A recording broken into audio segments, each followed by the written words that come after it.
There is a taste in here that you cannot find in other vegetables. And the more you eat, the more it's become tasty and you keep on, asking for it. What this farmer in Hawaii is talking about is not a vegetable, it's a tree. And while Vicky Domingo says it has an unusual flavor, there's more to this tree than meets the taste buds. You keep on eating and eating and you can feel your body is more energetic, more healthy, and you can see the difference. You're not dropping, you keep on, just so active. You have to remove one by one like this. Domingo says she has grown this tree on her farm for more than 25 years. She harvests moringa twice a week all year round.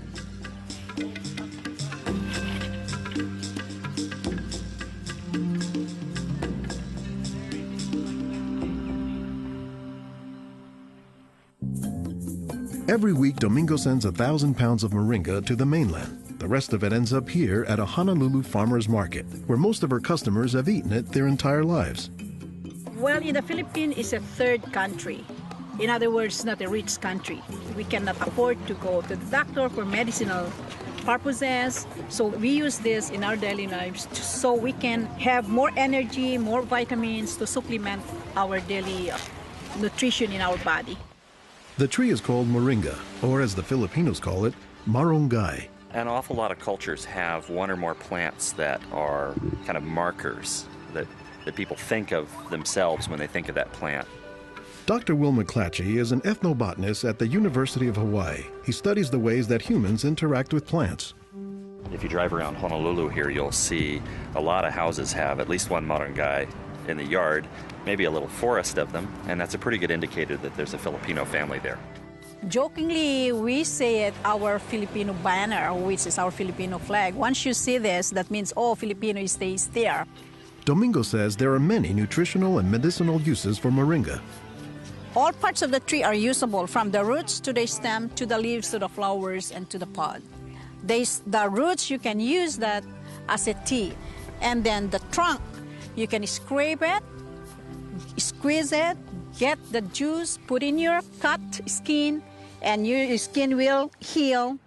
Some of this may be folktale, but some cultures have used moringa as a medicinal plant for thousands of years. McClatchy says moringa is worthy of its reputation as a tree with unusual nutritional properties. Thank you. Moringa is one of these trees that is a multi-purpose plant that fulfills such a high percentage of kind of basic needs that when people get used to using it, they really can't see what it's like to live without it. And many cultures don't. Today, moringa is used as a remedy and, in essence, a multivitamin in many of the world's warmest regions. Moringa is used widely in Africa and South Asia, and it's been introduced into South America and Central America, where it's also being used. So, this is not just a plant of a single community. We were just talking this morning with one of the owners of this plantation, and he was telling me how the last time he was here, he had a handful of moringa leaves and that he worked all morning on it and felt great. Dr. Mark Olson is a botanist and a leading expert on moringa. He teaches at Instituto de Biología, Universidad Nacional Autónoma de México in Mexico City. Here, he is visiting a new moringa farm about 2 hours outside the city limits. So they've just planted these here, and soon they'll be nice and big. Olson says that while moringa can grow in places like Mexico or Hawaii, the tree is native to arid subtropical regions, places like Africa and southern India, hot places where moringa has proven its persistence. And this is a plant that really does do extraordinarily well in some of the most difficult areas, in areas that are very hot, areas that are very dry, areas where other things are very difficult to cultivate. Look at the little tuber there. This is one of the reasons it survives so well in dry areas. Also, they're storing lots of water in the wood. So that's one of the reasons this is such a remarkable tree. They don't have particularly deep roots. That's sort of a myth about moringas, that they survive because they have deep roots. No, they're storing water in their roots and their trunk. But moringa, says Olson, does a lot more than just survive, despite the tree's sometimes scraggly appearance. I don't think they're actually the most attractive tree. They're more a tree that you look at and you sort of love the way you love a scruffy friend or a scruffy dog. Because the branches sort of splay here and there, and they get burdened down with huge quantities of fruits on them. And that's actually what makes the tree so remarkable, is that it's such a generous tree. And that's because people have found multiple uses for so much of the tree, including its seeds. They're full of oil. You press the seeds, and then this wonderful aromatic oil comes oozing out, which you can use for cooking, you can use for cosmetics or lubrication or whatever. And the cake, the press cake, the stuff that's left over after pressing the seed, that is what's used for water purification. Water purification, Olson says, is especially useful in developing countries where clean water is hard to come by. But the benefits don't stop there. Some of the things I think are most exciting about moringa is, for example, the high vitamin content. There's a lot of vitamin A in the leaves. And worldwide, that's a problem. A lot of people have problems in development of their eyes because they don't have enough vitamin A. Moringa's vitamin A content, and its content of vitamins in general, has caught the attention of scientists around the world. So I started to read about moringa, and I was absolutely amazed about the richness in nutrients, in many antioxidant compounds, in vitamins. Dr. Monica Marcoux is a pharmacologist who has studied many plants. She has done extensive research on moringa and says it has significant nutritional potency. This subject is one of the topics of her recently published book, Mirakeltreet. To me, it was just a natural pathway from my scientific background and my love for trees to writing this exciting book on one of the most exciting and extraordinary trees of our world. Marcoux spends much of her time looking at trees and plants, both as a pharmacologist and as an artist. While Marcoux, the nature photographer, is grabbing shots of plants, Marcoux, the pharmacologist, says she has a bigger concern. We are having an epidemic of cancer and cardiovascular diseases and many other chronic diseases. It's because we basically do not eat what we are supposed to eat. Most of the plants are famous for a particular type of nutrient, like for instance, the orange or the lemon is famous for a high content of vitamin C. The spinach, for instance, on the other hand, is famous for its iron content. Moringa is very unusual because this single plant contains a wide variety of nutrients, but also in quite very high amounts. Marcoux says this concentration of nutrients combined with low calories and low sodium content makes moringa an ideal energy food or supplement that can help offset the typically unhealthy Western diet. Many of the Westerners are also deficient in antioxidant and anti-aging substances that are mostly found in plants. Antioxidants, according to the National Institutes of Health, protect the body's cells and may prevent cancer. And Marcoux says moringa is a treasure trove of antioxidants that happen to work hand in hand. Antioxidant substances and antioxidant vitamins work together in the body. For instance, it's known that selenium works better in the presence of vitamin E. Moringa has high amounts of selenium and has also vitamin E. While many plants contain antioxidants, Dr. McClatchy says that moringa is also high in the nutrients we usually associate with meat. Moringa is well known for being a good source of leafy green vegetable protein. And you don't get a lot of protein out of many vegetable foods other than like beans and things like that. So getting it out of the leaves is really a big deal. And while there are a few other plants like soy that are protein-rich, Olson says moringa is special. I have a lot of food allergies. I'm allergic to wheat, I'm allergic to eggs. Soy tends to be a fairly highly allergenic food. It causes allergies easily in many people. We think that this is because of the form that some of the proteins are in soy. They're apparently in a form that's very simple and fairly easy for the body to assimilate in moringa. According to the United States Department of Agriculture, moringa contains 18 of the 20 amino acids, building blocks of proteins that are found in the human body.